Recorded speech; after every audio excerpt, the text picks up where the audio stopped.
Okay, you can go. These are my brothers, so my name is Landon and Peyton. Okay, and I had the privilege of having Landon in my first grade classroom a few years ago. Landon, what grade are you in now? Fifth grade. He's at Meridian. Oh my goodness. How cool is Meridian? You love it? Yeah. Yeah, it's a cool school. And Peyton is in what grade? Third. Third grade. Oh, very special friends. Okay, guys, you're on. The story is Katie No Pocket.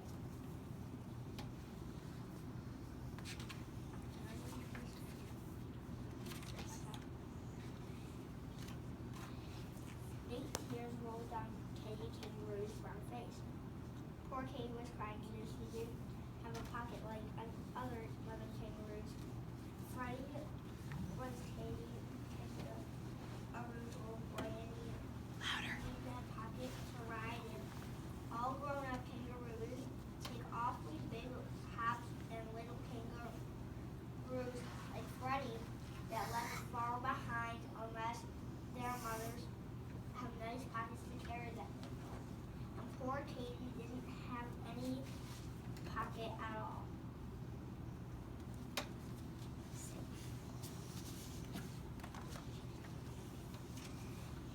Katie Kangaroo cried just thinking about it, and Freddie cried too. Then all of a sudden, Katie had a wonderful idea. It was so wonderful she jumped 6 feet up in the air. The idea was this. Other animal mothers had children, and they didn't have any pockets. She could go and ask one of them how they carried their babies. Freddie looked all around to see whom to ask, and Katie looked all around to see too. And what they both saw were two bubbles rising up from the river right beside them. Mrs. Crocodile, said Katie, feeling lots better already. She hasn't any pocket. Let's ask her. A lot of big muddy bubbles came up through the water, and then Mrs. Crocodile stuck her head up and opened her enormous mouth and smiled. Why, Katie Kangaroo, what can I do for you today? Please, Mrs. Crocodile, I am so sad, said Katie. I have no pocket, and Freddie has to walk wherever we go, and he gets so tired.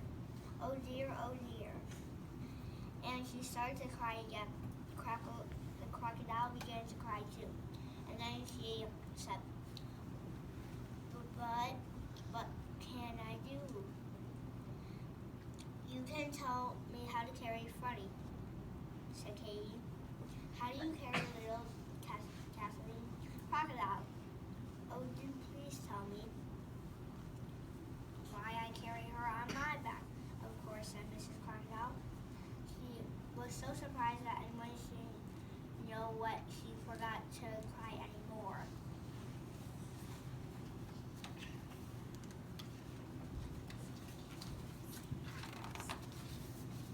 Katie was pleased. She said thank you, and as soon as she got to a good squatting down place, she squatted and said, Now, Freddie, climb onto my back. After this, it would be so simple, no trouble at all. But it wasn't simple. In the first place, Freddie could not crawl up her back because his knees stuck out. He could not hang on because his front legs were too short, and when he did manage to hang on for a few minutes and Katie gave a long hop, he fell off bang with a terrific thump. So Katie saw that she couldn't carry her baby on her back. And show them all the pictures. Over here.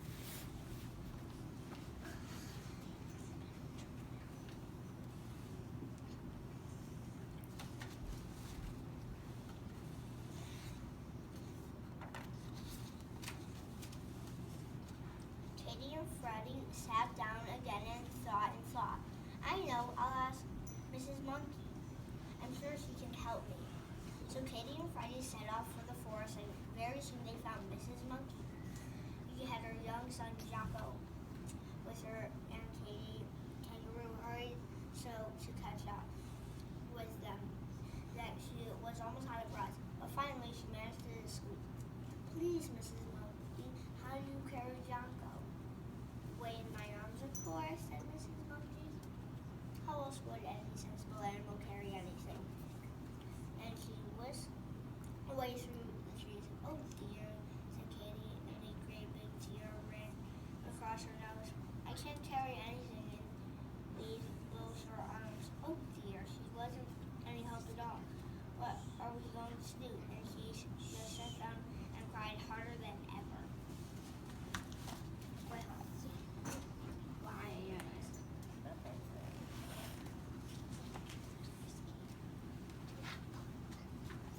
Poor Freddie. He hated to see his mother cry. He put his paw to his head and thought and thought and thought. What about the lion? He asked when Katie stopped crying. Or they don't care. They don't carry their children. The poor things walk just the way you do, said Katie. There's birds, said Freddie. How do they carry their babies? Birds, said Katie. The mother birds push their children out of the nest, and they squawk and shriek and flap their wings about. Landon, show the pictures. Other page. Other page. Last page. Alex. Crisscross applesauce.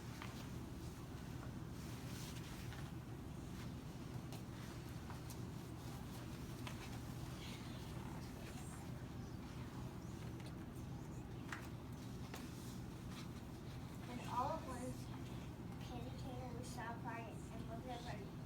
Then you say the owl knows almost everything, she said. Well then, for goodness sake, let's ask him, said Freddie. He found the owl asleep in an old dead tree.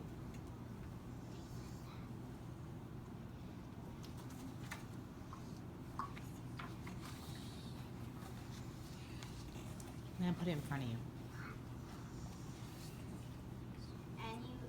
And he was cross because he didn't want to be waked up in the middle of the day. But when he saw that Katie was so sad, he came out blinking and ruffling his feathers and said in his scratchy voice, well, what is it? Speak up and speak loudly. I'm deaf as a post. So Katie stood under the tree and screamed at him. I'm a mother kangaroo and I don't have a pocket to carry my child in. How shall I carry him? What shall I do? Get a pocket, said the owl, and went back to sleep again. Where, said Katie. Oh, please don't go to sleep before you tell me. How should I know, said the owl. They sell that sort of thing in the city, I believe. Now, kindly go away and let me sleep. The city, said Katie, and looked around at Freddie with big round eyes. Of course, we'll go to the city.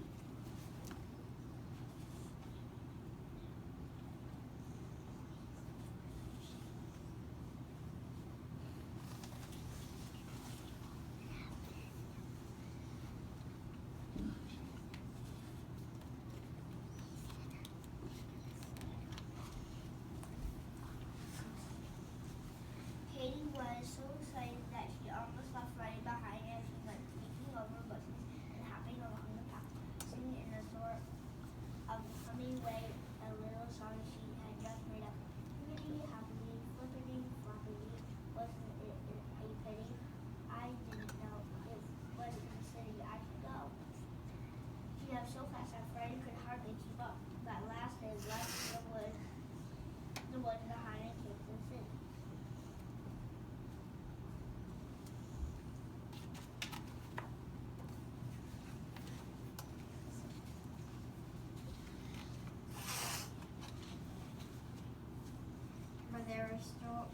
Where there were stores and houses and automobiles. The people all started and stared at Katie, but she didn't notice it. She was looking for pockets and she saw that almost everybody had them. And then all at once she saw she could hardly believe it, a man who seemed to be all pockets. He was simply covered with pockets. Big pockets, little pockets, medium-sized pockets.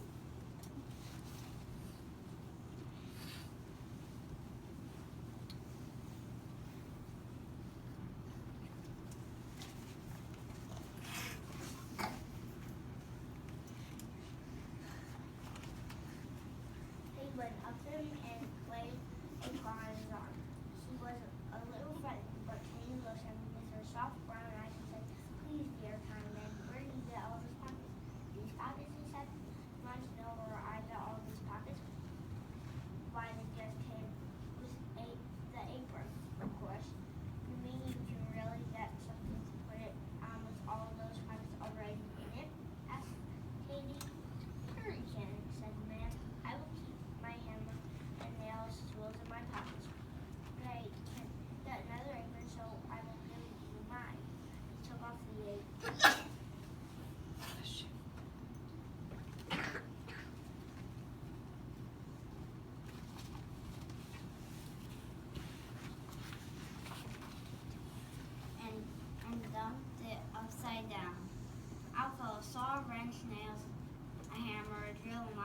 tools. Then the man shook the apron hard and turned it right side up again and hung it around Katie's neck and tied it behind her back. Katie was so pleased and excited and happy that she couldn't speak. She just stood there and looked down at the pockets and smiled and smiled and smiled. By this time, a big crowd had gathered to see what Katie Kangaroo was doing. When they saw how pleased she was, they all smiled too.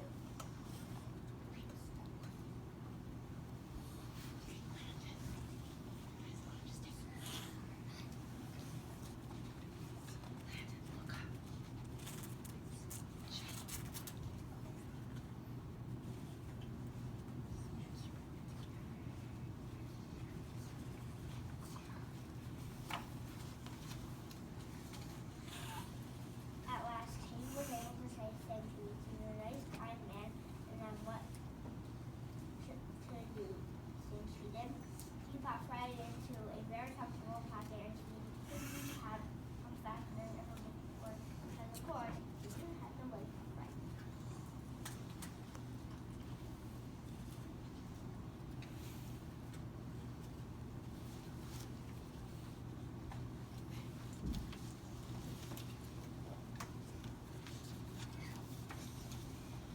And when she got home, what do you think she did? Well, she had so many pockets that she put Freddie into the biggest one of all. Then into the next largest, she put Leonard Lion. Thomas Tortoise just fit into another pocket. Sometimes she had a baby bird if its mother was busy at a worm hunt. And there was still room for a monkey, skunk, a rabbit, a raccoon, a lizard, a squirrel, a possum, a turtle, a frog, and a snail.